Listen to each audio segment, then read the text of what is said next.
story behind the "Will you marry me" sign was to do with my stepdad. He actually wanted to marry a woman up on Park Hill Flats itself. He asked her to marry him originally and she rejected him, so he actually put it up on the wall as a monumental thing.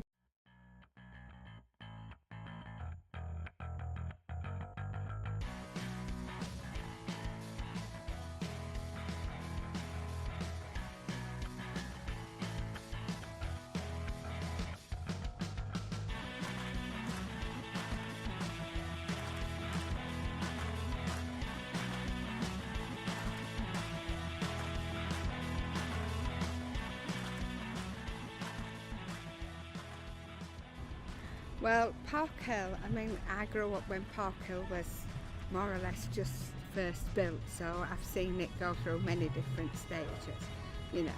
And it was a place that built to combat the housing situation then, where there wasn't many, so they all bought, they built blocks and blocks of flats so that they could get a lot of people into homes.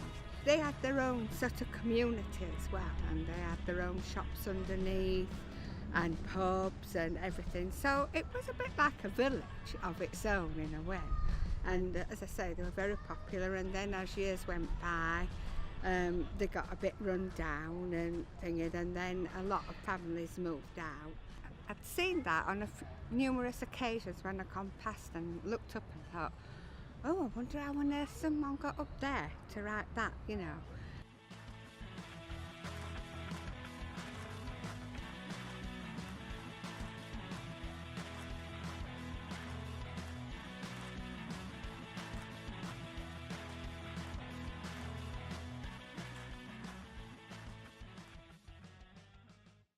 She actually replied as a no still.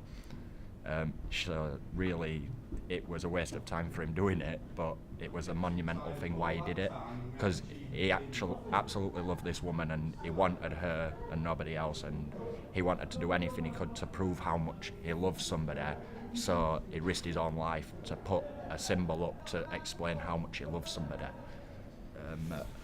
Kieran, the bloke who I'm talking about, who did the tagging, he was called Kieran. When he got rejected, it made him a very depressed man. Because, like I say, he absolutely adored the woman. He wanted to be with her for life. He wanted to make something of it. So eventually he did commit suicide through his own problems.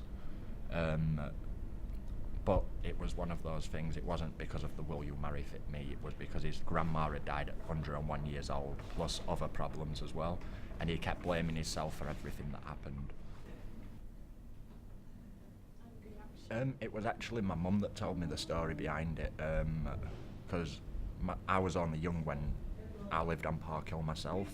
My mum had a daughter with the bloke in general, and they split up and it went to somebody else, and I actually, as a kid, it didn't really bother me, but looking back at it now, I think it's one of the best gestures anyone could do for somebody.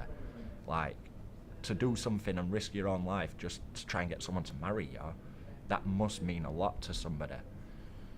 And as a kid, I never reacted to it because he weren't my dad or anything, he was just my stepdad, my little sister's dad. So it was like, to me, it wasn't to my mum, he never did it to my mum, so it was like one of those things where, fair play to him, he's done what he's done out of love, and I recognise that now, but as a kid, I didn't react in any sort of way to it at all.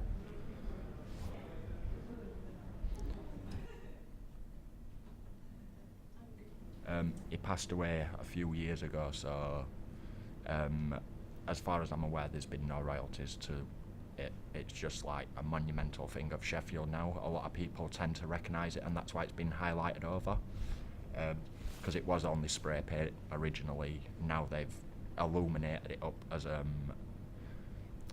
can't think of the word that you use, but it's like a remembrance thing, rather something to remember Sheffield by. It's like a sightseeing thing now, if you know what I mean. It's something that's always going to be there while those flats are there.